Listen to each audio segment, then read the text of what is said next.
diplomata, nel senso Bello. che lei appunto si occupa proprio di progettazione di giardini, e ci si spiegherà proprio la storia di come si è venuto a creare questo concetto di giardino e di parco, insomma, nel nostro mondo occidentale e anche in medio orientale. Ecco. Quindi se siete interessati trovate il link, l'incontro sarà il 4 di maggio, e sempre di sera, sempre Zoom, e poi termineremo a fine maggio con un'uscita esperienziale a un parco del Veneto, quindi un'altra bella esperienza. Bene, ora sto zitta. Aspetta, scusa Laura, mi devi abilitare la Ti condivisione dello ti schermo. abilito la condivisione dello schermo, vediamo Aspetta. subito come faccio.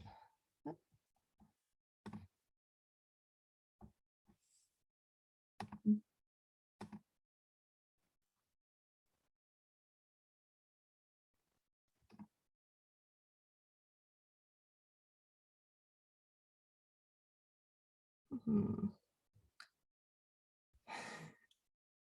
Vedi che devo ricordarmi i passaggi. Vi giuro che abbiamo fatto le prove un quarto d'ora fa per vedere se andava tutto bene. Allora, sai che ti assegno come organizzatore? Mhm, Va bene? Ecco. Ora dovresti riuscire. perfetto. E è una cosa, Stefano, tu vedrai però anche tutte le domande in chat, sai? Sì, sì, Quindi infatti se mi fermo ogni tanto poi vabbè, risponde, insomma, sì. alla fine, rispondiamo alla fine. Mhm. Un'altra cosa, esatto, voi fate pure le domande e Stefano risponderà alla fine, va bene? Grazie.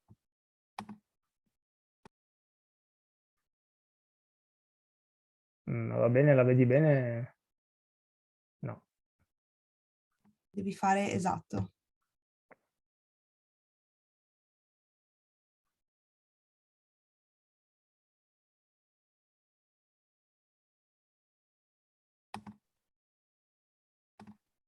Mhm.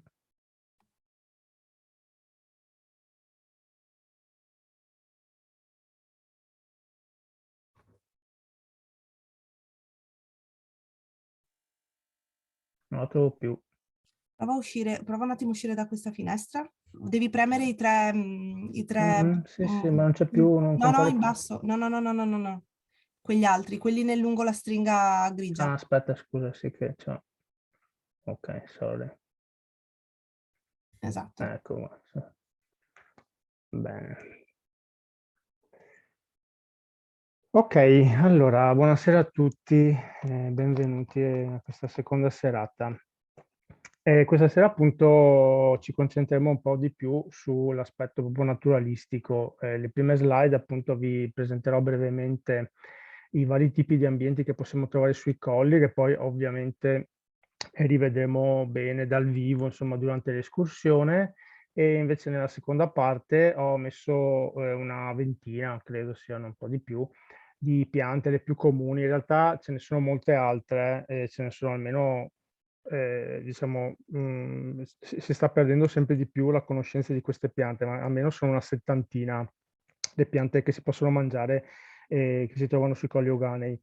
E io ho messo quelle più comuni in modo tale che insomma sono quelle che sicuramente vedremo durante l'escursione e sicuramente poi magari ci sarà anche qualcos'altro che non ho messo questa sera che riusciremo a ritrovare durante l'escursione. Allora, la prima cosa che vi volevo raccontare questa sera è che una delle particolarità dei Colli Ugane, del Parco regionale dei Colli Ugane, è la grandissima biodiversità. Pensate che su circa 1800 specie vegetali presenti nella regione Veneto, noi ne abbiamo quasi 1600, quindi quasi il 90% delle specie vegetali del Veneto ce le abbiamo sui Colli Euganei. Questo è dovuto a vari aspetti.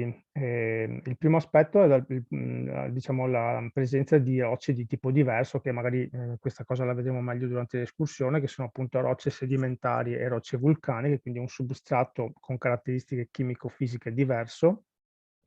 E la seconda cosa sono le pendici dei colli che hanno un'esposizione. L'esposizione può essere rivolta verso sud, può essere rivolta verso nord, oppure est e ovest, e anche l'inclinazione di questi, diciamo, profili collinari può cambiare, può essere meno ripida o più ripida.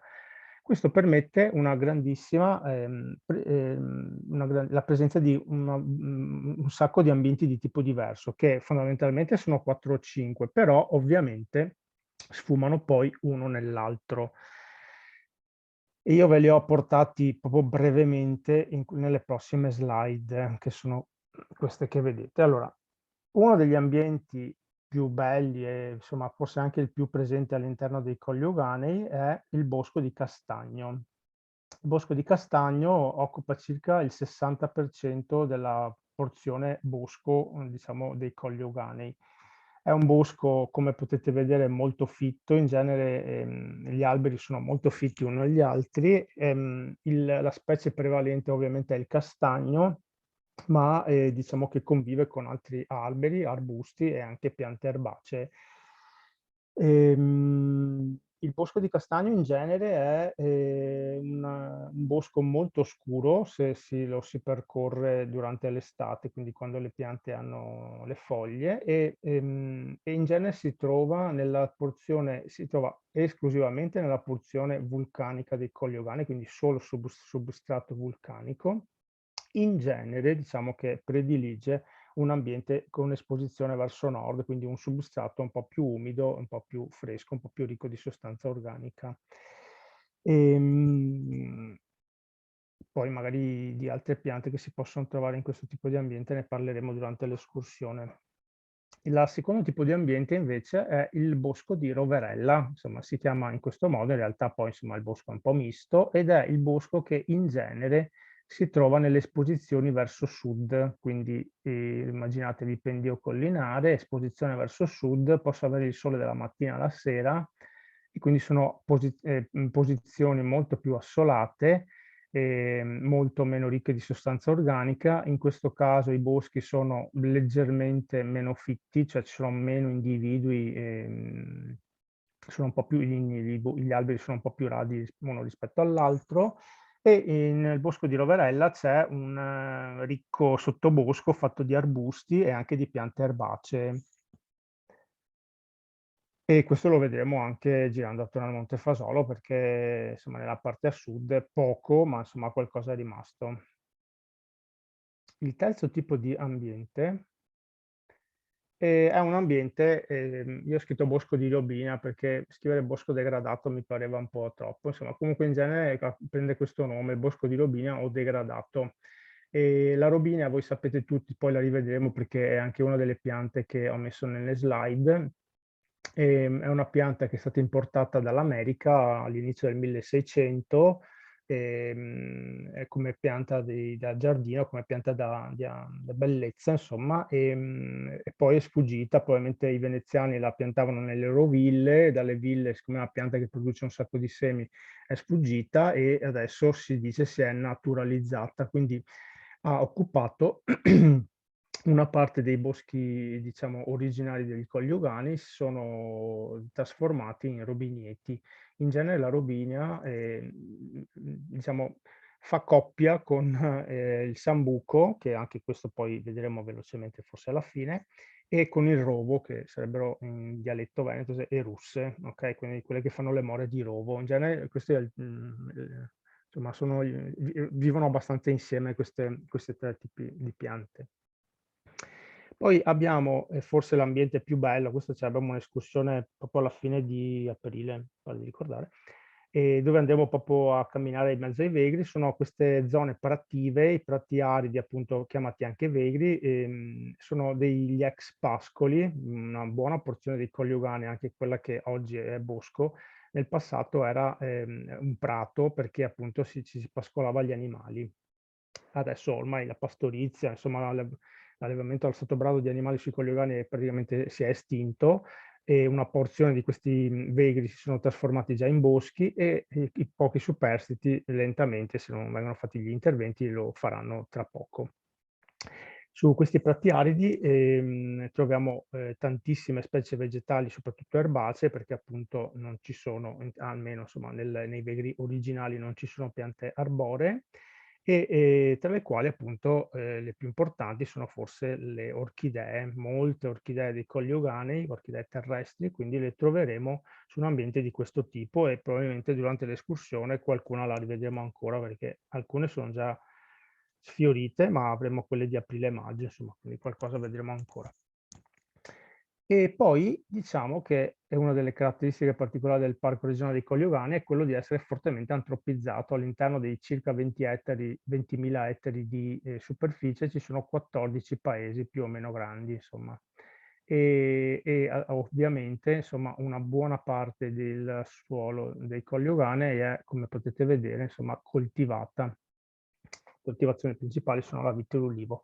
Anche questo tipo di ambiente, quindi l'ambiente diciamo addomesticato dall'uomo, è un ambiente importante perché in questo tipo di ambiente diciamo antropizzato, in un certo senso, insomma coltivato dall'uomo, troviamo diverse specie vegetali che possono essere utilizzate in cucina e che adesso credo vedremo. Poi se c'è qualche domanda sugli ambienti, ovviamente alla fine poi risponderemo.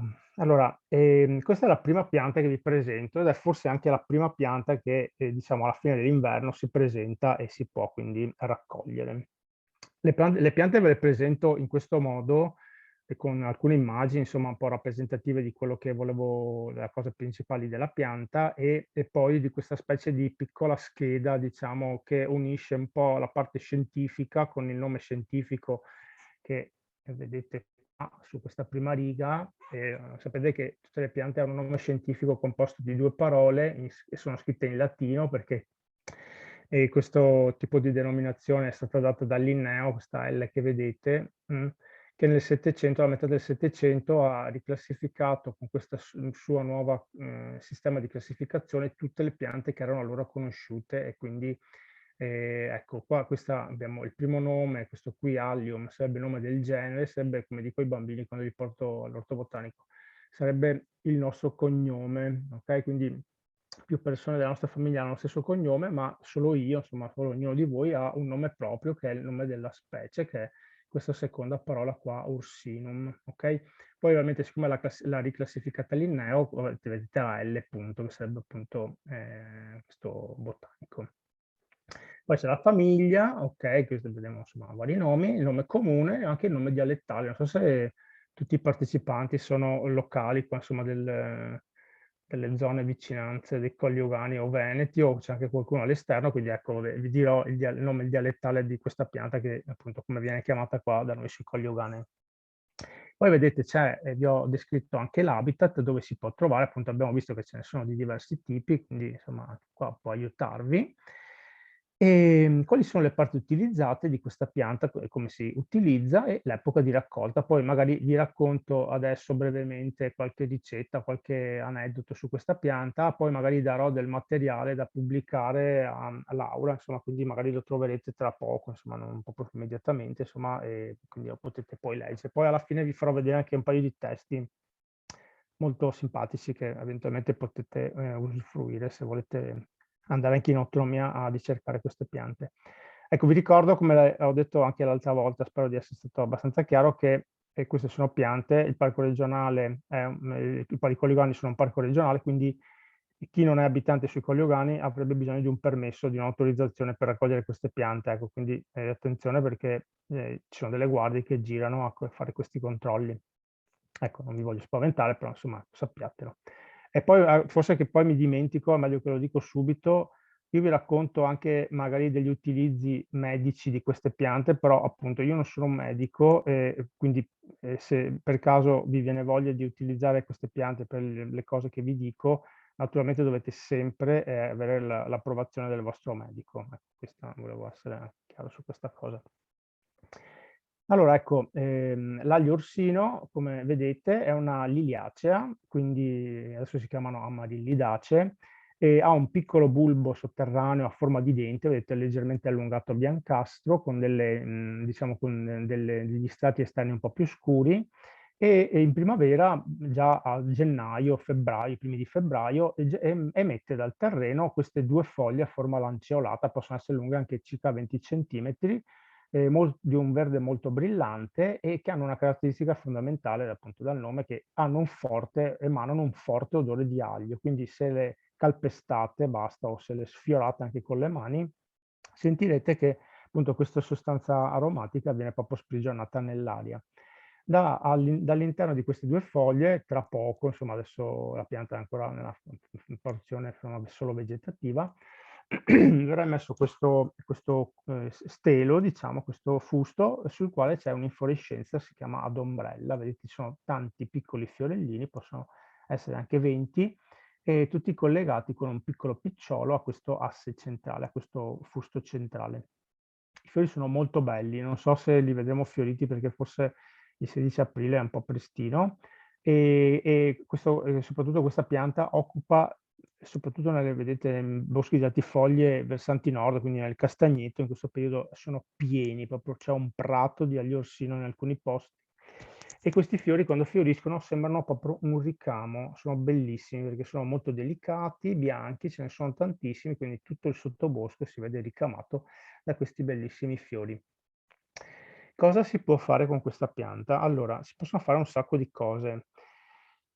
Possono essere utilizzate, naturalmente raccolte in posti non inquinati, quindi non lungo le strade o in posti dove possono essere stati, insomma, magari soggetti a qualche forma di inquinamento. Si possono raccogliere queste foglie, più tenere e giovani sono, diciamo, meglio è perché sono più tenere, altrimenti se le raccogliete a maggio, insomma, sono coriacee, dure e non sanno quasi di niente. E si possono mangiare crude in insalata, per esempio, se vi piace l'odore dell'aglio, se vi piace l'aglio, insomma, quindi avere un'insalata che sa di aglio. Oppure si può utilizzare anche, vedete questi, nell'immagine sotto, questi piccoli, diciamo, bulbi della pianta, possono essere utilizzati come l'aglio. Come se qualcuno di voi ha seguito anche la volta scorsa l'altra lezione, vi dicevo che molte di queste piante sono anche interessanti, il loro utilizzo è anche interessante appunto perché hanno dei sapori, diciamo, naturali a cui ormai non siamo più abituati, e questa è la stessa cosa. Qua funziona proprio così, nel senso questo piccolo bulbo è come se noi usassimo un piccolo bulbo dell'aglio, però ha un sapore più naturale perché è una pianta appunto che non è stata, dove l'uomo non è intervenuto. Quindi può essere utilizzato per fare soffritti, si può sfregare sulla piadina, quindi sulla bruschetta, col pomodoro, oppure, non so, per esempio, qui sui colli non si usa tantissimo, però adesso va molto di moda utilizzare le foglie per fare un pesto, diciamo, all'aglio orsino. Quindi si raccolgono le foglie e si utilizzano al posto del basilico, col grano, i pinoli, insomma, si pesta tutto e può essere, insomma, sempre per chi piace l'aglio, una cosa, insomma, particolare da assaggiare. Le proprietà dell'aglio sono quelle di essere un forte diuretico, lassativo e aperitivo, quindi ci aiuta anche nella digestione. È un forte depurativo dell'organismo, quindi utilizzato proprio nella primavera, dopo alla fine dell'inverno, ci aiuta anche con queste sue proprietà a depurare il nostro organismo dalle scorie che abbiamo magari accumulato durante l'inverno. Questa è la seconda pianta che vi presento, forse anche la più preziosa, nel senso che già l'avevo un po' detto l'altra volta, vedete che questo è il rapperonzolo, ovviamente il nome comune, è una campanulacea, la famiglia appunto, vedete che questi fiori sono a forma di campana, l'ho imparato l'altra volta, vedete che la corolla, quindi la parte colorata, è in parte fusa a formare una campana, diciamo, verso il picciolo del fiore, mentre le punte invece sono libere, sono 5 punte libere per circa metà della corolla. E questa pianta si raccoglie in inverno, diciamo proprio fino adesso ormai è già terminato il periodo della raccolta, perché le foglie si presentano, questa piccola rosetta basale che vedete nell'immagine sotto, si presenta già in autunno, poi cosa succede? Con il freddo dell'inverno le sostanze, diciamo, amarotiche all'interno delle foglie, diciamo, diminuiscono, e quindi già alla fine dell'inverno, proprio l'inizio della primavera, si può raccogliere e mangiare cruda in insalata. La cosa importante, insomma, più gustosa è questo piccola radice a fittone, può essere lunga fino a 4-5 centimetri, e che è dolciastra, ok? Poi un'altra particolarità, è ricchissima di, aspetta che non me lo ricordo, di inulina, che è un zucchero complesso che va bene anche per i diabetici, non dà problemi neanche ai diabetici, ok? Quindi qua si usa l'intera pianta. Come vi dicevo l'altra volta, è importante anche questa cosa perché io quando raccolgo 5 kg di questa pianta, tutti raccolgono 5 kg di questa pianta, lei non riesce più a fare l'infiorescenza, a riprodursi e quindi si estingue. Quindi è importantissimo anche sapere questa cosa perché raccogliendo la pianta intera non do la possibilità alla pianta di riprodursi in primavera. Quindi raccolta, sempre nel regolamento del parco, la raccolta di queste piante è abbastanza bassa, appunto per questo motivo. La quantità, diciamo, in chili è bassa. Terza pianta, non vi ho detto cosa curiosa, insomma, scusate, torno indietro, questi in dialetto si chiamano rampussoi, okay? Se magari sentite anche la gente locale che li chiama rampusso, ecco, questi li vendono anche al mercato, costano tantissimo appunto perché ce ne sono pochi, è difficilissimo coltivarli e quindi si devono proprio prendere in natura.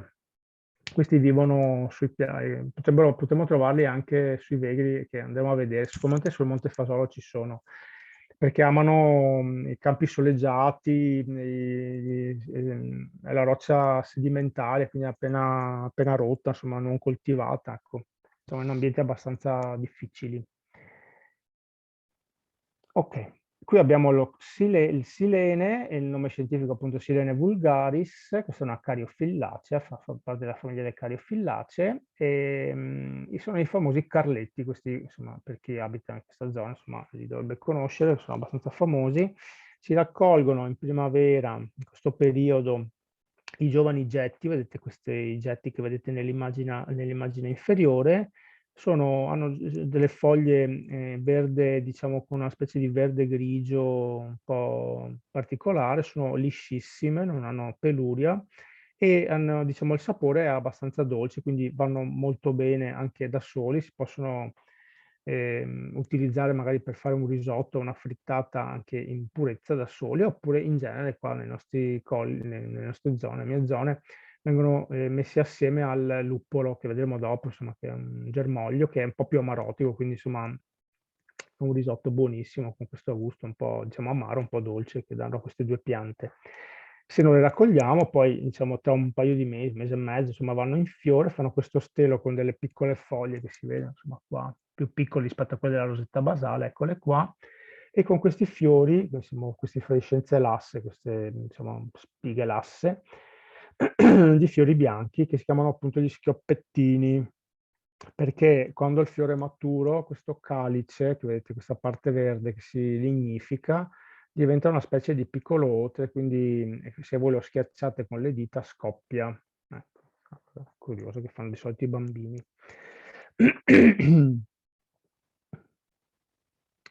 Ecco qua. Passiamo a questa che immagino conoscerete tutti. Questa è l'ortica, l'ortica dioica, si chiama così appunto perché in questa pianta ci sono sessi separati, ci sono individui maschi e individui femmine. E le infiorescenze sono più o meno simili, sono quelle che vedete nell'immagine sotto, vedete ai nodi dove ci sono le foglie, partono anche queste infiorescenze che sono delle specie di piccole pannocche con un asse centrale sul quale sono depositati tantissimi piccoli fiori in forma di glomerulo, ce ne sono quindi una specie di piccoli gruppetti di fiori. Naturalmente noi le utilizzeremo prima che vadano in fioritura perché diventano dure, si raccolgono da adesso, insomma appena emergono dal terreno fino appunto a prima che diventino mature, quindi con le infiorescenze, perché poi le foglie diventano dure, hanno poco sapore, sono più coriacee. Quindi in primavera adesso si raccolgono, proprio si taglia qui, vedete questo fusticino qua, con le prime 4-6 foglie, questa parte qua, e si possono utilizzare in tantissimi modi le ortiche. Intanto sapete tutti insomma che le ortiche sono provviste di questi peli urticanti, ok? sono dei peli ghiandolari, quindi che hanno delle ghiandole e all'interno di queste ghiandole ci sono varie sostanze, come per esempio l'acetilcolina, la stamina, la serotonina, che quando appunto noi le sfioriamo con le dita vengono emesse e quindi ci danno questo effetto urticante sulle dita. Poi quando andremo a fare l'escursione se volete le tocchiamo, perché c'è un'altra pianta invece che è strofinata sulle dita quando avete trovato le ortiche, fa passare anche il dolore, quindi dopo vedremo anche quella. Le ortiche, diciamo, non sono tanto utilizzate, però sono delle piante veramente molto importanti perché sono ricchissime di sali minerali, di vitamine e quindi diciamo che possono essere mangiate cotte, si possono far bollire proprio queste parti, si staccano, si diciamo, puliscono e si cucinano, possono essere utilizzate sia come verdura, insomma così, quindi in purezza, oppure si possono fare dei ripieni, dei tortellini, degli sformatini, insomma, torte salate, ecco, magari con altre erbette o con i formaggi, ad esempio, sono molto buoni. Le ortiche in genere crescono in zone ruderali, ricche di azoto, quindi magari dove hanno pascolato degli animali e dove c'è un substrato magari un po' più ricco di sostanza organica, ecco, le trovate in questi posti.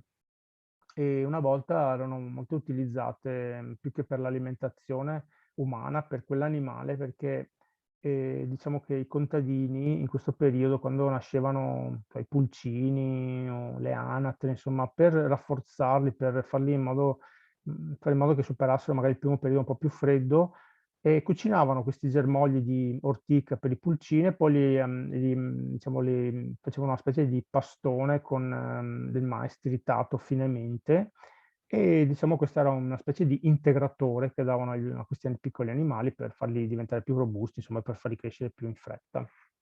Pratica ormai quasi scomparsa sui Colli Euganei. Vediamo se c'era qualcos'altro che devo dire dell'ortica, mi pare di no. Ecco, un altro, oltre agli usi alimentari, poi c'è un altro utilizzo curioso. Chi per esempio ha un piccolo giardino, magari con delle rose, e queste rose tra un po' si riempiranno di afidi. Ecco, l'ortica può essere un rimedio naturale contro gli afidi, perché facendo macerare per alcuni giorni una quantità di ortica all'interno dell'acqua, insomma, adesso il rapporto non ve lo so dire, però se vi incuriosisce potete trovarlo su internet. L'acqua diventa verde, quindi queste sostanze che sono contenute all'interno dell'ortica passano nell'acqua, poi la scolate nelle erbe, le ortiche che avete lasciato dentro, e potete spruzzare questo liquido innocuo, insomma non è pericoloso, sulle piante, e questo è un buon afficida, quindi un modo per combattere gli afidi in modo naturale senza usare sostanze chimiche, insomma, che poi sono sempre riversate nell'ambiente. Ecco, questa è una cosa curiosa con cui si può fare insomma con le ortiche. Ecco, questa è un'altra pianta forse più bella che buona, insomma questa qua quando fiorisce in primavera, qua in primavera, insomma alla fine della primavera, questi fiori che vedete sotto ce ne sono tantissimi, sono fiori molto belli, insomma con un colore azzurro veramente molto, molto bello, che dura poco, fioriscono la mattina presto, loro seguono il sole, insomma stanno al sole fino al primo pomeriggio e poi si chiudono, praticamente muoiono, durano pochissime ore. Quello che ci interessa a noi, diciamo, di questa pianta, vedete il radicchio selvatico, il nome è Cicorium intybus, è una steracea, quindi sempre una composita come le margherite, insomma, vedete che il fiore è più o meno simile, è un capolino questo, non è un'inflorescenza, non è un e quello che ci interessa a noi è sempre questa rosetta basale, quindi questa pianta è una micropritofita, è una pianta diciamo che dura 2 o 3 anni, la pianta nasce, poi in autunno queste foglie insomma seccano, ne rimangono pochissime, la gemma rimane a livello del terreno, poi in primavera inizia di nuovo la produzione di nuove foglie che possono essere raccolte. Se le proprio presto, proprio già forse un po' tardi, insomma, si possono mangiare anche crude come il radicchio, oppure è una delle famose erbe da teccia, si dice qua sui Colli Euganei, quindi si possono raccogliere e cucinare come verdura cotta. Ecco, come il radicchio, sono abbastanza amare, sono ricche di tannini e quindi sono anche queste degli ottimi depuranti del nostro organismo. In più, questa è anche il tarassaco, che questa cosa vale anche per il tarassaco che vediamo tra poco. Il fittone, la radice di questa pianta è una specie di carota, un fittone bianco. Pensate che nel passato, nei periodi, insomma, anche durante la guerra, in questi periodi dove c'era un po' di carestia, e qui nelle zone degli Colli Euganei, ma forse non solo qui, queste radici venivano tostate, raccolte, essiccate e tostate ed venivano utilizzate come una specie di surrogato del caffè d'orzo. Ecco, potevano essere utilizzate per questo scopo. Ok, passiamo al rosolaccio, questo forse lo conoscete, la pianta almeno sì, perché è la pianta del papavero, papaveri rossi che si trovano nei campi, infatti vedete che l'habitat è i campi di frumento e negli incolti, insomma incolti non da tanto tempo, perché per crescere, per svilupparsi questa pianta, diciamo, ha bisogno di un substrato ancora, diciamo, con poche presenze vegetali, quindi terra mossa, insomma, da almeno un anno prima, 2 anni prima. E papavero è una pianta molto bella, insomma, quando sono in fiore sono veramente bellissimi. Anche in questo caso noi utilizzeremo la rosetta di foglie basali, questa che vedete nell'immagine superiore, e anche in questo caso la pianta è una pianta che si trova in questo periodo, insomma, prima che ovviamente che inizia a emettere dal centro diciamo, il fusto dove c'è l'infiorescenza.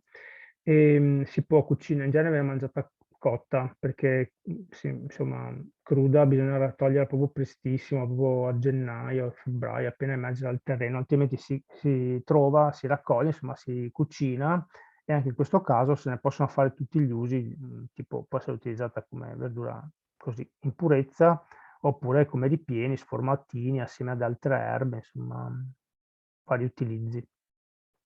Ecco, la cosa che magari mi collego brevemente alla lezione della volta scorsa, queste due immagini che vi ho messo qua sotto, volevo farvi vedere appunto la parte sterile del fiore, che sono i sepali, queste due, diciamo, questa copertura verde che vedete nell'immagine di sinistra, che quando il fiore sboccia, questi si aprono, fanno, diciamo, sbocciare il petali, questa parte rossa, e poi cadono. Vedete che qui dove c'è, questo è l'inizio del frutto che si sta formando, vedete che questi non ci sono più, i sepali non ci sono più, sono pelosi, vedete, hanno questi peli anche abbastanza rigidi, e servono solo per proteggere, diciamo, la parte fertile del fiore fino a quando non è matura.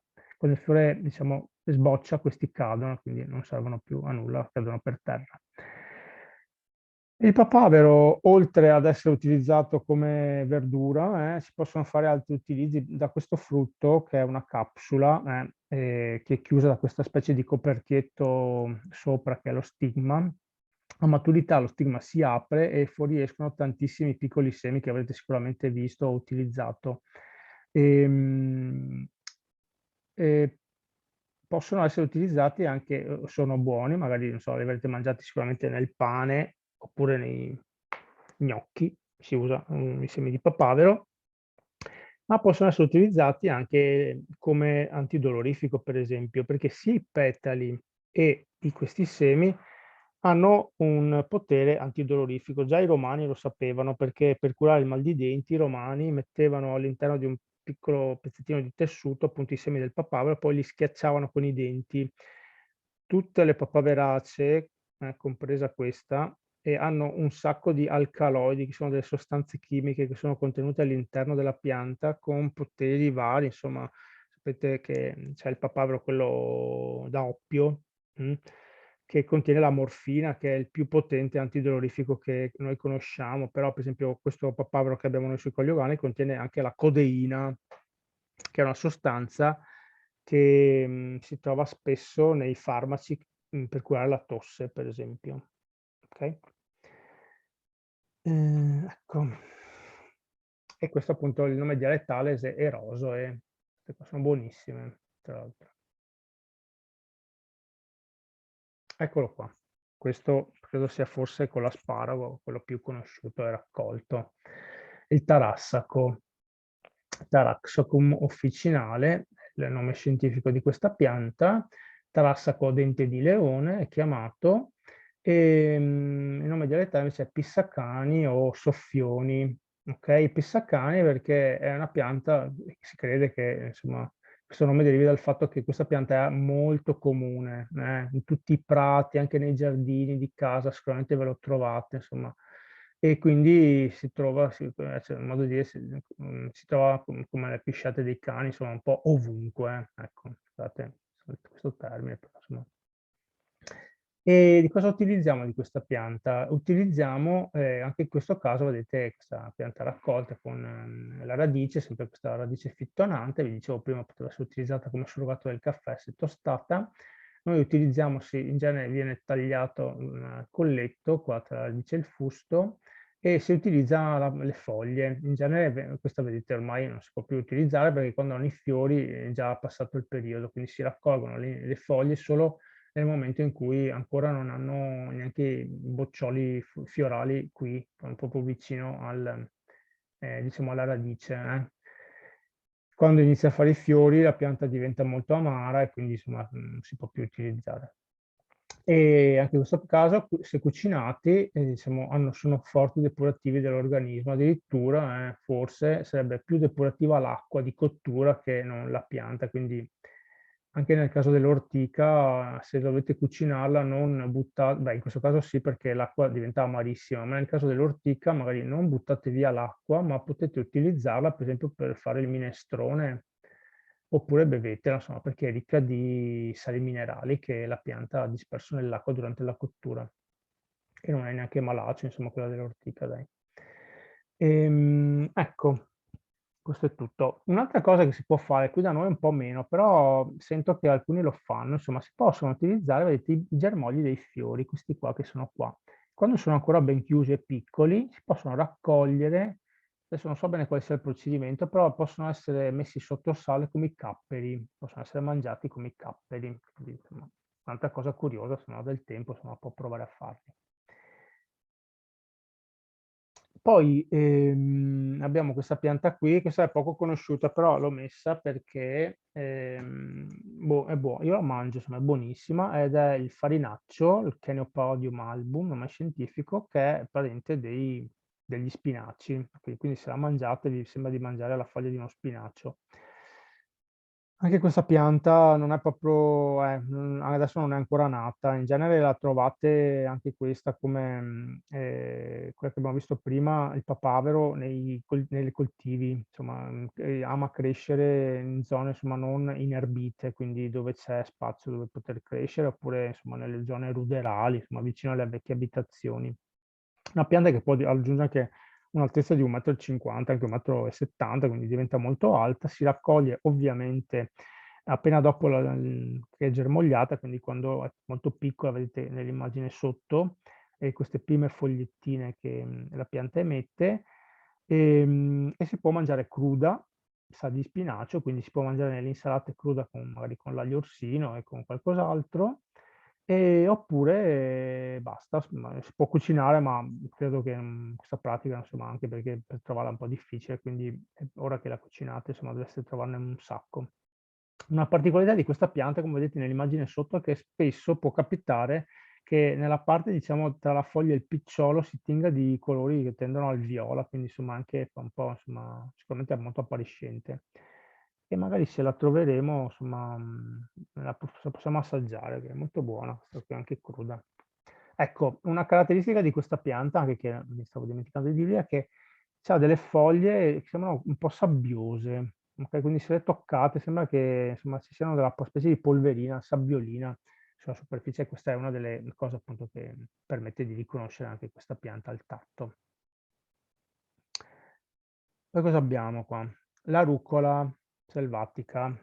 Ecco. Questo, anche in questo caso, cioè, noi siamo abituati a mangiare la rucola, quella che, non so, i più fortunati coltivano nel giardino o che si compra, ma in realtà, insomma, mangiare questa rucola è un'esperienza completamente diversa rispetto a quella a cui siamo abituati, perché il sapore è molto più intenso, insomma, molto più caratteristico rispetto a quelle che compriamo, che insomma abbiamo in giardino. Perché come ho già detto, insomma, questa è una pianta selvatica, quindi l'uomo non ha fatto nessuna azione, quindi lei ha conservato le sue caratteristiche proprio primitive, primordiali, tipiche della pianta. Anche qui in questo caso, ecco, questa è una Hemicryptophyta, diciamo, perenne, quindi anche qua bisogna fare attenzione perché se io estraggo la pianta con le radici e la uccido, quindi in questo caso se la dovete raccogliere, bisogna raccogliere le foglie o i piccoli germogli per dare modo alla pianta di poter rigermogliare, non toglierla con le radici, quindi ucciderla. Si raccoglie in questo, questa si può raccogliere insomma più o meno sempre. Ovvio che se la raccogliete adesso, insomma in primavera, le foglie sono più tenere e quindi più saporite, se la raccogliete fino all'autunno, insomma più avanti si va col sole, poi questa la troveremo sicuramente sul Monte Fasolo, questa predilige terreni assolati, quindi esposizioni a sud, insomma la troveremo nei, diciamo, nei pseudovegri che ci sono sul Monte Fasolo e se la trovate in estate, insomma sarà molto più coriacea, quindi insomma l'esperienza non sarà proprio al 100%, non sarà proprio buonissima da mangiare. Se non si raccoglie, vedete, fa anche lei questa bellissima infiorescenza. Questa adesso la famiglia si chiama Brassicacee, ma poco tempo fa, insomma, la famiglia era quella delle crucifere, che è un nome un po' più significativo perché appunto vedete che i petali sono 4 disposti a forma di croce, questa è una caratteristica di queste piante. E poi dietro si intravede anche un po' il piccolo frutto, questo è proprio appena agli esordi, che è una siliqua, quindi è una specie, dovete immaginare una specie di baccello, come quello del pisello, del fagiolo, però appiattito.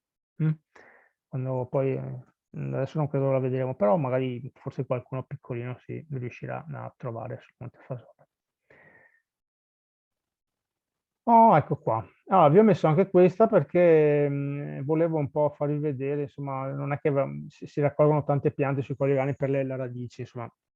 Uno è quello che abbiamo visto prima, adesso non mi ricordo neanche più il nome, è il rapperonzolo e un altro è questo qua, che è il topinambur, scusate. Il topinambur è una pianta, anche questa come la robinia, introdotta dall'America. E diciamo che è stata introdotta perché di questa pianta, adesso noi la apprezziamo solo per la fioritura, credo, io non l'ho mai mangiata, questi bellissimi fiori gialli che fioriscono a settembre, insomma, quindi queste macchie bellissime di fiori, questa è una pianta che può raggiungere anche un'altezza di anche 2 metri, insomma. E anche lei, insomma, cresce bene in zone assolate, però la trovate spesso lungo i fossi, insomma, quindi anche con substrati umidi che, insomma, gli fanno piacere. Questa pianta si utilizza, vedete, questa specie di rizoma, fusto sotterraneo rizomatoso, forma di rizoma, e può essere utilizzato esattamente come utilizzate le patate, perché è la stessa identica cosa. Potete mangiarlo lessato, potete farlo a fette, magari si deve, diciamo, passare col limone, altrimenti annerisce, e friggere, come le patatine fritte, oppure sì, magari fare il purè, utilizzarlo magari per qualche altro, come ingrediente in qualche altra preparazione. E ovviamente si raccoglie dall'autunno, dopo la fioritura e dopo che la pianta ha terminato il suo ciclo, fino all'inizio della primavera, prima che la pianta riemetta i getti, quindi più o meno in questo periodo. Questa, come dicevo, è una pianta americana che era stata portata in Italia, è stata molto utilizzata appunto fino diciamo, a quando l'uomo ha conosciuto le patate, che forse diciamo, avevano una produzione maggiore, in quantità maggiore, quindi poi ha abbandonato questa pianta che adesso cresce spontanea appunto nei luoghi che vi ho detto già. Una cosa particolare anche in questo caso è che anche il topinambur ha come caratteristica quella di contenere questi zuccheri all'interno di questa specie di rizoma, fusto rizomatoso, ricchi di inulina, come prima. E quindi non è amido, ma inulina, quindi può essere utilizzato una volta che il nostro organismo scinde questi zuccheri complessi. Questi zuccheri complessi si trasformano in inulina, quindi può essere utilizzato anche dai diabetici ed è uno zucchero insomma, più semplice, insomma, anche da digerire. molto, insomma, può essere una delle caratteristiche per cui si può usare questa pianta. E può essere anche utilizzato nella cosmesi. Questo fusto questo rizoma si può raccogliere, si può grattugiare e si può assemblare, mettere assieme, insomma, all'olio di mandorle. Può essere utilizzato anche per fare uno scrub, insomma, sulla pelle. Si passa sulla pelle per la pulizia, per togliere le cellule morte. Anche un utilizzo, insomma, cosmetico della pianta. Poi cosa abbiamo? Oh, questa qua. Questa di solito, insomma, chi ha un po' di orto, insomma, o coltiva anche un giardino, magari, insomma, questa è un infestante terribile, ok? Cresce negli incolti, nei campi e negli orti, appunto, dove anche in questo caso il terreno è smosso, quindi no, preferisce, insomma, essere l'unica pianta che cresce negli orti, insomma, piuttosto che scegliersi un prato già pieno di altri ospiti. E questa sverna sotto forma di seme, questa pianta produce tantissimi semi, la portulaca, ovviamente non avevo detto il nome, non è ancora nata adesso, ma se piove, insomma, comincerà già a nascere, e ha un aspetto, diciamo, simile a quello di una pianta succulenta, perché ha queste foglie carnose, anche i fusti sono molto carnosi, e possono essere utilizzati, questa fa anche dei fiori, insomma, abbastanza carini. E adesso fanno anche i giardini, fanno delle cultivar che magari avrete anche sicuramente già visto, che sono identiche a questa, solo che hanno dei fiori molto grandi, quindi possono essere utilizzate magari anche nei giardini. Questa selvatica invece sui quali organi credo che nessuno la mangi.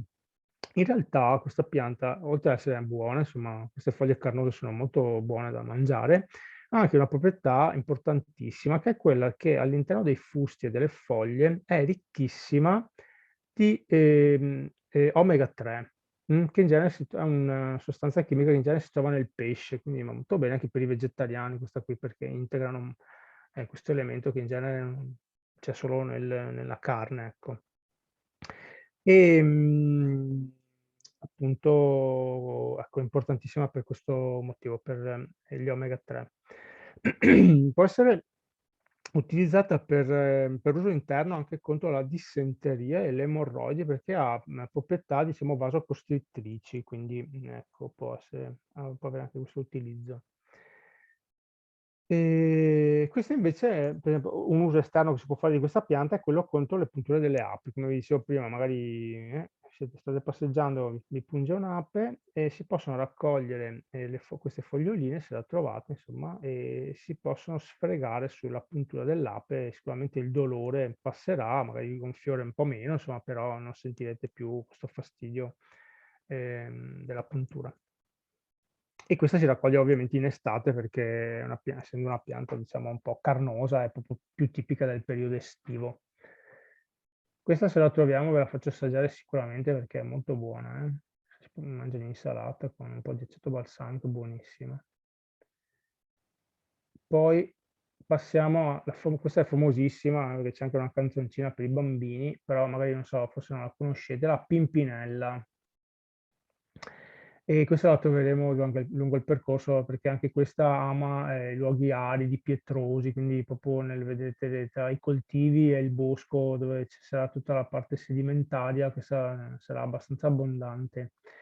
È una rosacea, quindi insomma dei parenti molto famosi, e anche in questo caso si raccoglie alla fine dell'inverno, in primavera, in questo periodo, prima che cominci a emettere questo fusto centrale, vedete, dove ci sono le infiorescenze.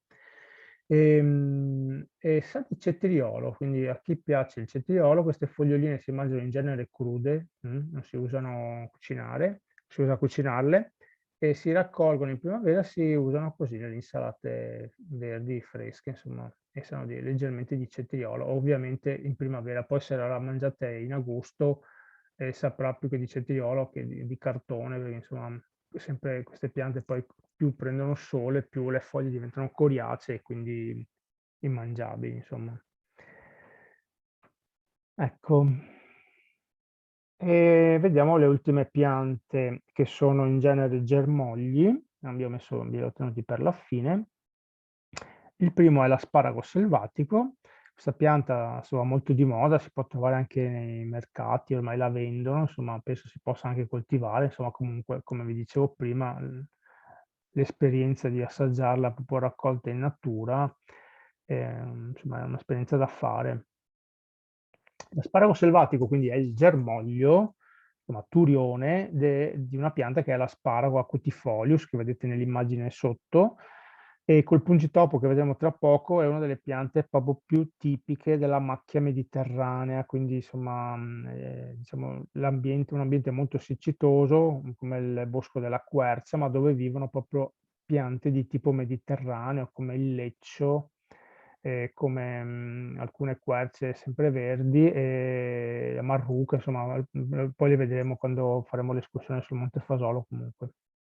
Anche in questo caso la pianta è dioica, quindi ci sono piante che hanno fiori dove è, diciamo, fertile solo la parte femminile e fiori dove invece è fertile solo la parte maschile.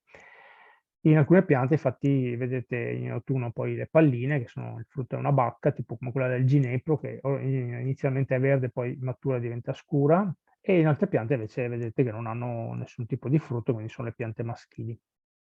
In primavera, in questo periodo, adesso se piove, cominciano già a venire fuori, ci saranno già sicuramente anche, e questi germogli che vedete nell'immagine superiore, naturalmente si raccoglie la puntina, insomma la parte più tenera, queste non essendo coltivate in serra, quindi sono, vedete, colorati, più aspettate per la raccolta, più diventano amari. E questi si possono mangiare crudi, ok? E così li raccogliete, insomma, se siete in un ambiente insomma, naturale, si potete mangiare subito, oppure si possono cucinare, insomma, lo sapete anche voi, tutti quanti, e possono essere utilizzati per fare, per esempio, risotto, anche qua, le frittate, un sacco di piatti, insomma, gustosissimi.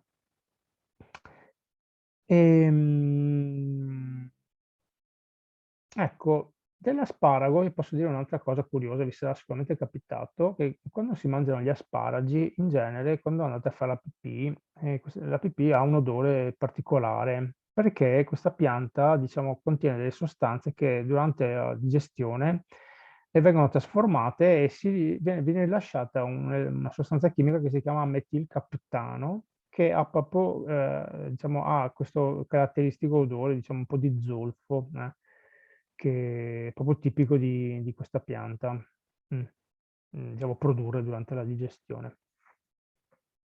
Ecco. Poi passiamo al luppolo, che è un altro germoglio, questi sono i famosi bruscandoli. La parte naturalmente che si raccoglie perché la pianta in generale, cioè la pianta nella sua interezza, insomma, si chiama luppolo. Allora, questa pianta, vedete, fa parte di una famiglia in particolare che sono le cannabacee, quindi un parente della canapa. E è una pianta selvatica, cresce in genere lungo le siepi, ai margini dei boschi, lungo anche i fossati, insomma ha bisogno di un po' di umidità per crescere, non è proprio tipica di ambienti assolati, insomma esposti a sud, e si raccoglie in questo periodo, è già iniziato, lungo le siepi vedete le signore che vanno in cerca dei germogli di questa pianta, si raccolgono, anche qua insomma si prende la puntina fino all'inserzione delle prime foglie, qua dove ci sono le dita di questo raccoglitore, e poi si possono mangiare naturalmente solo cucinati, questi qui perché sono abbastanza amari. E quindi si lessano, si tagliano a pezzettini piccoli, si fa il soffritto e poi si possono mangiare, magari non so, si fa il risotto o in purezza così come solo con questi, oppure come vi dicevo prima, magari con i carletti, che sono dolci, quindi insomma la pietanza assume questo sapore insomma molto più, diciamo, complesso, perché appunto c'è la parte amarotica del luppolo e la parte più dolce invece dei carletti. Se non la raccogliamo, oppure insomma a forza quando ci siamo stufati di raccoglierla, questi germogli che la pianta emette crescono, possono raggiungere anche un'altezza, pensate, di 7 metri in un anno, e questo naturalmente è una liana, quindi non ha un fusto che riesce a sostenersi, quindi si arrampica su qualsiasi cosa, riesce ad arrampicarsi, in genere arbusti che sono ai margini del bosco, e produce delle foglie, produce anche le infiorescenze che vedete nell'immagine sotto, E questa infiorescenza, anche questa è una pianta dioica, queste infiorescenze che vedete sono le infiorescenze della pianta della femmina, che vengono utilizzate per, diciamo, aromatizzare la birra. Oltre a queste proprietà che vi ho detto, insomma, cioè, diuretica anche in questo caso, insomma, noi lo usiamo in genere per questo, insomma, si mangiano le erbette primavere, insomma, si mangiano delle pietanze come erbettina, così diuretica, depurativa dell'organismo. Le infiorescenze invece hanno altre proprietà, diciamo, più importanti, soprattutto dal punto di vista medico, perché sono un forte calmante del sistema nervoso, quindi diciamo che si possono fare le tisane, anche insomma non sono buonissime, però si può provare, ma soprattutto viene utilizzata all'interno come componente all'interno della birra, soprattutto per l'aromaticità, ma insomma non so se sapete dove sono nate le birre più famose sono nate nei monasteri e questa pianta veniva introdotta nelle birre prodotte proprio perché è anche un calmante sessuale, quindi insomma i monachelli insomma, stavano tranquilli dopo aver bevuto la birra. Ok? Ecco. Questo credo sia l'ultimo dei germogli che vi ho inserito, anche questo è molto famoso, forse non so se insomma tutti l'avete assaggiato, perché questo qui è un po' più particolare come gusto, ma qui se andate a mangiare sui coniugani, insomma gli agriturismi ve lo propongono sicuramente. È il germoglio del pungitopo, il Ruscus aculeatus, e si trova, adesso ancora non c'è, insomma, ma secondo me se piove fra un paio di settimane si può già trovare. Vedete, proprio nasce da questa specie, il pungitopo ha un fusto sotterraneo dal quale, vedete, in primavera emettono, ogni primavera insomma emette dei nuovi germogli. Se li raccolgo, vedete così, più o meno a questo livello, insomma, la punta, e poi questi germogli li posso lessare, perché questo è molto amaro, quindi non si mangia crudo, e quindi si mangia lesso in genere con le uova, questo qui come gli asparagi un po', oppure si può sbollentare e diciamo utilizzare come sottoaceto, diciamo con piatti di carne in genere, in queste zone viene utilizzato in questi due modi. E non si può mangiare crudo perché è amarissimo. E se lo lascio crescere, ovviamente, vedete, il fusto si allunga, vengono emessi questi rami secondari sui quali poi ci sono queste foglie. L'abbiamo visto l'altra volta, in realtà queste non sono foglie, ma sono rami modificati, eccoli qua, vedete? Come la stessa cosa vale anche per il pungitopo che abbiamo visto prima. Essendo, questo poi ve lo spiegherò bene, insomma, con calma durante l'escursione, essendo piante proprio tipiche dell'ambiente mediterraneo, diciamo che hanno avuto un adattamento particolare che è quello della perdita delle foglie. Le foglie della pianta sarebbero queste, se vedete il mouse mio, questa specie di bratta che copre questo ramo secondario. Quando il fusto, diciamo, si sviluppa, questa foglia si secca, viene persa, la pianta non ha foglie, diciamo che il suo scopo è quello di non perdere acqua, perché in ambienti molto siccitosi non c'è acqua, quindi se la perde la pianta potrebbe morire, quindi non ha gli stomi, non perde acqua e può sopravvivere per lunghi periodi in siccità, insomma anche in ambienti molto siccitosi, vedete questo in genere, si trova anche a nord in genere, però insomma l'ambiente suo più tipico è proprio quello dei boschi termofili, quindi nelle esposizioni diciamo sempre di bosco ma verso sud. Credo che vedremo anche questa lungo il Monte Fasolo. E in primavera, a gennaio, febbraio, poi questa pianta, vedete, non se ne accorge mai nessuno, poveretta. Infatti quando io sono in escursione, nel periodo della fioritura, lo faccio sempre vedere, perché insomma anche questa pianta ha diritto di un po' di gloria. Vedete, in mezzo ai rami, proprio alla parte centrale di questo ramo, c'è questo piccolissimo fiore verde violaceo. Eccolo qua, piccolissimo. Quando vengono impollinati poi si produce poi il frutto, che è questa grossa bacca verde prima e poi insomma a maturità diventa rossa. Tanto da poco tempo, oltre agli utilizzi alimentari che se ne fanno, che non mi appena detto, e se no viene utilizzato adesso questo frutto anche per diciamo, per la produzione di coloranti, perché si è scoperto appunto che questo colore rosso può essere estratto e utilizzato come colorante.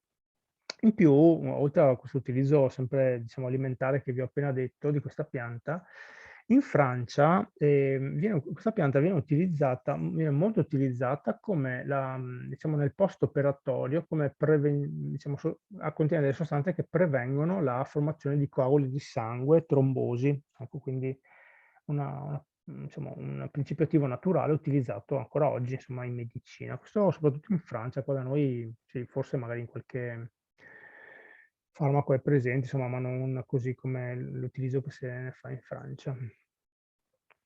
E poi, che sono? Ah, abbiamo quasi finito. E vi ho messo per ultimi anche 4, diciamo, fiorescenze che possiamo utilizzare, diciamo, forse un po' meno dal punto di vista alimentare, proprio puro, ma che si possono utilizzare per produrre qualcosa che poi si può mangiare. Allora, questo è il sambuco, forse insomma abbastanza comune, insomma dovreste conoscerlo. È un cespuglio, questo come vi dicevo prima cresce benissimo nei boschi di Robinia, fondamentalmente lo troviamo lì e può raggiungere i 5 metri di altezza. È una delle prime piante che in inverno ancora inizia già a germogliare, adesso insomma vedete già quando andate nei boschi, adesso quella roba verde che c'è, insomma più o meno è lui. Ha già fatto questi piccoli germogli, tra un po' emetterà queste infiorescenze, queste grandi infiorescenze composte, queste ombrelle composte bellissime, che dopo, quando è il momento giusto, insomma, fioriranno, come vedete nell'immagine superiore, e quello è il momento appunto in cui si possono raccogliere queste infiorescenze e si può utilizzare, adesso comincia a prendere un po' piede anche nella zona qua degli Ugani, e si può fare una specie di sciroppo con i fiori di sambuco. Si devono mettere una decina di infiorescenze più o meno in 1 litro d'acqua e si lasciano lì capovolte, diciamo con i fiori rivolti verso il basso all'interno dell'acqua, in modo tale che tutto il polline che c'è all'interno del nettare che c'è all'interno di questi fiori, che è tantissimo, non lo vedremo perché è un po' presto, però nelle escursioni magari che facciamo più avanti, per chi verrà, insomma, ve lo faccio vedere, è ricchissimo di polline, questo polline passa nell'acqua, la colora proprio di un giallo tenue, e poi dopo circa 2 giorni, insomma, con un po' di si deve mettere anche il limone, altrimenti insomma, si ossida tutto, il limone all'interno dell'acqua, e si filtra tutto e poi si fa con lo zucchero uno sciroppo, si diluisce questo succo all'interno dello zucchero, si può conservare in frigo, non ha un tempo di scadenza insomma, molto lungo, però insomma, si può utilizzare nel periodo insomma, tardo primaverile e inizio dell'estate come ottimo dissettante. Si può tenere in frigo e ve lo diluite nell'acqua, è un ottimo dissettante. Oppure, per esempio, da noi adesso un po' comincia a prendere piedi, però in genere sul Tirolo, insomma in quella zona lì verso l'Austria, è utilizzato per fare un aperitivo che si chiama Ugo. Al posto del Aperol loro mettono appunto il succo di sambuco, buonissimo. Chiederemo a Veneto Segreto di realizzare un aperitivo a base di Ugo. Si possono utilizzare anche, anche se un po' meno utilizzate, i frutti. Vedete queste fruttescenze che si formano, sembrano dei piccoli acini di uva, quando sono molto maturi, mi raccomando, solo quando sono molto maturi si possono raccogliere e utilizzare per fare delle marmellate, che però hanno, diciamo, un effetto abbastanza forte, che è quello di essere dei potenti lassativi, insomma, quindi vanno utilizzate anche in questo caso con estrema cautela. E poi vi ho messo anche questo, diciamo che non è proprio conosciutissimo, però insomma qua sento molte signore che quando sono in escursione che l'hanno mangiato. Questi sono i fiori della robina, abbiamo già visto prima il bosco di robina, ok? Questa pianta è importata dall'America, una leguminosa arborea, quindi insomma fiori, vedete, sono come quelli del fagiolo, però portati sui rami, quindi in alto. Fa delle fioriture molto abbondanti, quando questa pianta è fiorita, anche se siete lontani dai boschi, insomma siete molto lontani dal bosco, la vedete perché tutto il bosco diventa chiarissimo, quasi bianco. Appunto nel momento della fioritura si possono riconoscere benissimo i boschi di robinia. Si possono raccogliere queste infiorescenze quando sono ben aperte, ben fiorite, e si possono friggere, per esempio si impastellano e si friggono. Ecco, questo è l'uso che non ho sentito fare. Io queste non le ho mai assaggiate, anche perché diciamo che questo è l'unico modo in cui si possono mangiare queste fiori, perché la robinia in genere, in tutta la pianta, è leggermente velenosa. Probabilmente questi si possono mangiare cotti perché appunto con la cottura queste sostanze velenose vengono degradate, quindi non hanno nessun effetto all'interno del nostro organismo. Mm? E poi, per finire, credo sia l'ultima, è la calendula. Ok, questa è una pianta che credo vedremo anche sul Monte Fasolo, perché in genere insomma, si trova più o meno anche, non so se la vedremo fiorita, ma può anche essere, perché è una delle prime margherite che fioriscono sui Colli Euganei. Diciamo che allora questo qui, l'utilizzo della calendula più che altro non si mangia, si può mangiare in insalata, ma i fiori ma sono abbastanza amari, magari sono belli da vedere nell'insalata, però insomma da mangiare forse un po' meno. Si può utilizzare anche in questo caso, adesso qua non sono riuscito a trovare un'immagine un po' più grande, però i boccioli dei fiori, vedete questi, si possono raccogliere, ma è un peccato perché non è che ce ne sono tantissimi sui colli, però insomma volendo si possono raccogliere questi boccioli fiorali e utilizzare anche in questo caso come dei capperi, quindi si salano e si mettono sott'olio. Ecco, questo è uno degli utilizzi che si possono fare. Ecco, questo credo veramente sia l'ultimo, sì. E la violetta. Allora, non so se voi li avete mai assaggiati, adesso quell'ultima escursione con Veneto Segreto, diciamo che gliel'ho fatti un po' assaggiare a tutti, perché in questo periodo ce ne sono tantissimi in alcuni posti. Se trovate, diciamo, un posto dove non c'è inquinamento o polvere, potete assaggiarle, si tira via il fiore così com'è, insomma, e senza picciolo, quindi si stacca qui a questo livello.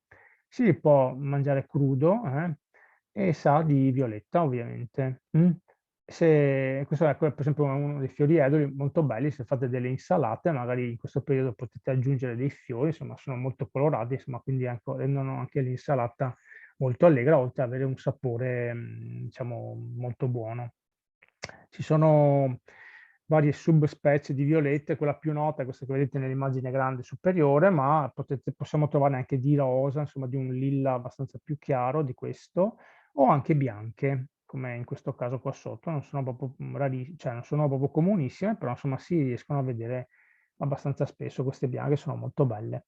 E noi poi abbiamo un'altra violetta spontanea sui Colli Euganei, che è la Valle del Pensiero, questa nelle piccole immagini che c'è sotto sulla sinistra, che diciamo non è proprio il periodo giusto questo qua, però un po' più avanti, sempre nei prati, e nei luoghi erbosi in alcuni luoghi erbosi dei Colli Euganei si può trovare, è molto bella, insomma, perché vedete c'ha questi petali che dal bianco virano al giallo e poi invece questi petali superiori violacei, quindi anche dal punto di vista insomma, ottico è anche molto bella da vedere. Ce ne sono anche una subspecie tutta gialla, quindi tutti i petali gialli, come questi, la violetta invece di essere viola sono gialli. Molto bella. Anche questa, naturalmente, se lungo il percorso, quando sarà il momento delle escursioni la vediamo, ve la faccio vedere. Bene, un po' lunghetto forse, ma ho finito. No, è andato benissimo. Grazie mille Stefano. Grazie a Ascolta, voi. Sì. io qua nella chat leggo Rossella che chiede come si chiamava la pianta che lenisce le irritazioni da ortica.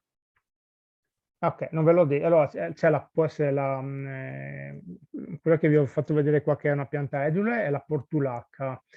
Quella che ne esce, diciamo, i peli urticanti dell'ortica è aspetta che non mi viene il nome,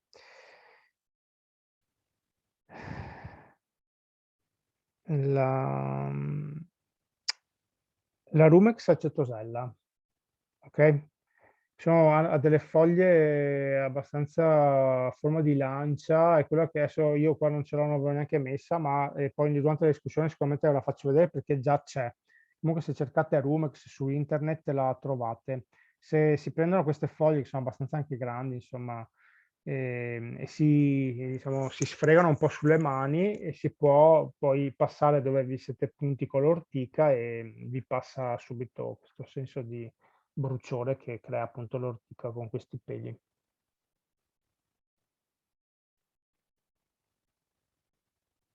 Ecco, mi stavo giusto cercando. No, c'è Silvana che dice che con i fiori di tarassaco è possibile fare un'ottima confettura. Tu Sì, l'hai mai sì, sì, fatta, ma col Stefano? tarassaco si può fare di tutto. Sì, sì. Io vi ho detto proprio le cose più tipiche, ma Sì, sì, si possono fare anche tisane, si può fare di tutto col tarassaco. Anche come vi dicevo, con la radice si può fare una specie di surrogato del caffè d'orzo, volendo. Cioè, un po' amaro, insomma, si può fare di tutto. Beh, molto molto molto interessante. Eh sì. Allora, no, veramente, grazie mille Stefano. Aspetta che Mm, accendo anche il mio video. ecco. Eccoci qua. Così non ti senti solo. Sì. No, perché appunto il fatto di non avere le persone davanti mi limita un po', nel senso che non riesco neanche a capire se vi sto annoiando, insomma, poi durante la discussione ci conosceremo e quindi No, ma sarà tutto infatti, più bello. infatti.